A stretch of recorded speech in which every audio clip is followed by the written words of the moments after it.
बस सुना हो गया सर। सुनो, किसी किसी की कोई सुना नहीं है और इस टाउट से मैं कभी सारी जिंदगी सुना आप तो माशाल्लाह बड़े हम्बल हैं, बड़े पेशेंट हैं। गाड़ी में बैठ के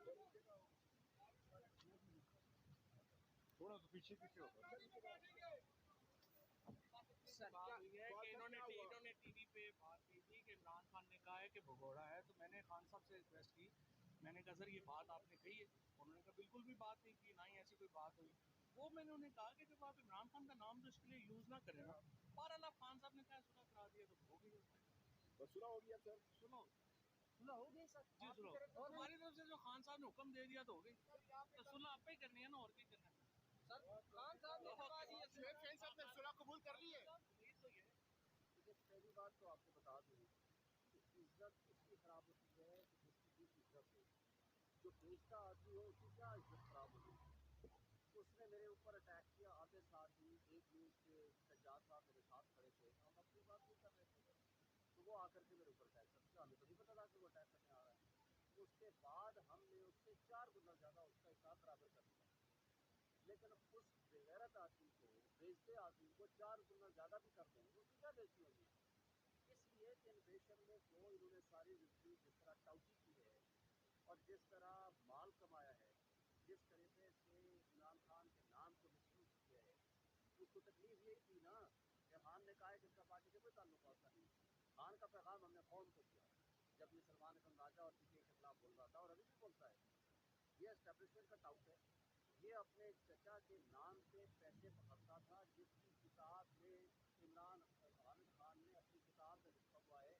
ये इवन सिविल जजेस के ट्रांसफर के टाइम भी पैसे पकड़ता था। खान साहब को मैंने ठीक बात बताई है, मैंने कहा कि हमने इंसाफ 2 गुना नहीं 4 गुना बराबर कर दिया, लेकिन इसने जो बेगैरती की है, खान साहब ने कहा है कि ये बिल्कुल गलत आदमी है, किसी की कोई सुना नहीं है और इस टाउट से मैं कभी सारी जिंदगी सुना नहीं सकता। पहली बात तो यह है कि मैं अपनी आर्मी का फायर नहीं हूँ। उसने मेरे ऊपर अटैक किया, हमने उससे 3 गुना ज़्यादा उसके ऊपर अटैक किया, हमने उसको ज़्यादा मारा। तो अल्हम्दुलिल्लाह वो हमने हिसाब बदला, उसी वक्त हो गया। लेकिन मैं कोई एफआईआर नहीं करता, लानत भेजता हूँ ऐसे 2 नंबर लोगों के खिलाफ एफआईआर।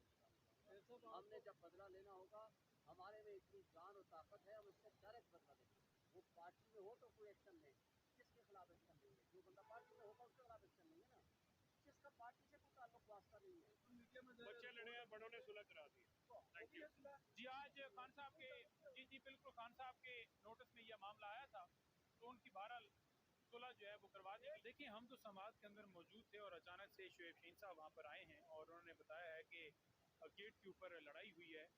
पीछे हट के फवाद चौधरी साहब आकर उन्होंने जो है वो हमला किया है, तो लिहाजा वहाँ पर जो है हाथापाई हुई है। तो खान साहब ने डेफिनेटली उसके ऊपर कोई खुशी का इजहार तो नहीं करना था, उन्होंने इस चीज़ के ऊपर अफसोस का इजहार किया है और अफसोस का इजहार डेफिनेटली बनता था। लेकिन उसके बाद जो है वो उन दोनों रहनुमाओं का राजीनामा जो है वो करवा दिया गया है।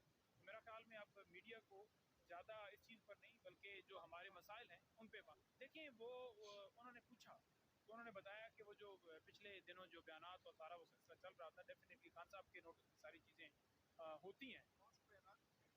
मतलब एक दूसरे के खिलाफ कोई बयान देना, जैसे उन्होंने यहाँ पर आकर अनाउंस किया था, तो इसी तरह से वो उन्होंने कोई ट्वीट्स किए थे, तो वो पुराना वो जो मामला था उसी बात को लेते हुए उन दोनों की आपस में लड़ाई हुई है। ये तो बड़ी अच्छी बात है, खान साहब ने उसके अंदर सुलह, लेकिन मुझे ये पता चला है कि सुलह उनकी होगी। लीगल कौन सा उधर अब थोड़ी है कि आपने केस फाइल कर देना है। देखें, जब किसी का कोई इख्तलाफ होता है, हाथापाई या कोई तरह का मामला हुआ है या कोई गालम गलोच हो जाता है, तो जब राजी हो गए तो फिर बात तो खत्म। ईद के बाद बिल्कुल जी तमाम जमातों के साथ मिलकर, जो अपोजिशन जमातें हैं उन तमाम के साथ मिलकर हम करेंगे और वो उनके साथ मुशावरत के साथ ही होगा। लेकिन इस दफ़ा ज़रा डिफरेंट माहौल होगा। तो देखिए, डिफरेंट माहौल इस तरह से होगा कि तमाम जमातों को ऑन बोर्ड लिया जाएगा, उनसे राय ली जाएगी कि कौन सी डेट हो, किस तरीके से किए। तमाम तर जमातें जैसे कि आपके सामने है कि मारंग बलोच हैं या GDA है या उसके अलावा मंजूर पश्तीन है या जमात इस्लामी है या जो बलूचिस्तान वाले हैं, क्या नाम था, अख्तर मैंगल साहब, उनका नाम लिया खान साहब।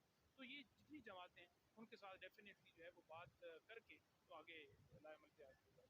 तो ये दफ़ा जो एहतजाज होगा वो जितनी अपोजिशन जमातें हैं उनके साथ मिलकर किया जाए। उन्होंने कहा है कि तमाम डॉक्टर्स एसोसिएशंस, डॉक्टर वर्कर जितने हैं, स्टूडेंट्स हैं, मजदूर हैं, ताजर हैं, जितने मकातब फ़िक्र हैं, ख़ासतौर पर किसान जो किसानों के लिए, तालिब इल्मों के लिए और हर एक के लिए उन्होंने ये कहा है। उन्होंने कहा कि जमहूरियत के लिए और इदारों की बहाली के लिए आपने निकला। तो बहरहाल राजीनामा जो है वो हो चुका है। तो ये चीज़ें जो हैं कहीं पर कोई तलब कलामी होती है तो उसको ना उठाइए ये जो 26 वाला मामला है, उठाइए ये जो जुल्म हो रहा है, उठाइए ये जो तरमीम ला रही है, उठाइए ये जो आज मुल्क के अंदर लोगों को बुनियादी हकूक हासिल नहीं है, इसको हाईलाइट कीजिए। यही जैसे रात को शायद खटक ने कहा था ना कि वो मामला बाकी छोड़ दें, मेन मुद्दे पे आओ। ये मैं वही अर्ज कर रहा हूँ जरा इमरान जी, इशू ये है कि हमने ये कहा है कि रमज़ान के बाद हम जो है एहतजाजी तहरीक चलाने का हमारा एक जो इरादा है, उसके साथ हम जो तमाम हमारी अपोजिशन अलायंस है उसको हम ऑन बोर्ड लेके आ रहे हैं। तो मैंने तमाम उन जमातों को जो कि इस इलेक्शन को नहीं मानते हैं और जो जमहूरियत की एब्सेंस को रियलाइज़ करते हैं, पाकिस्तान में रूल ऑफ लॉ की एब्सेंस की शिकायत कर रहे हैं और इसमें तमाम अपोजिशन जमातें और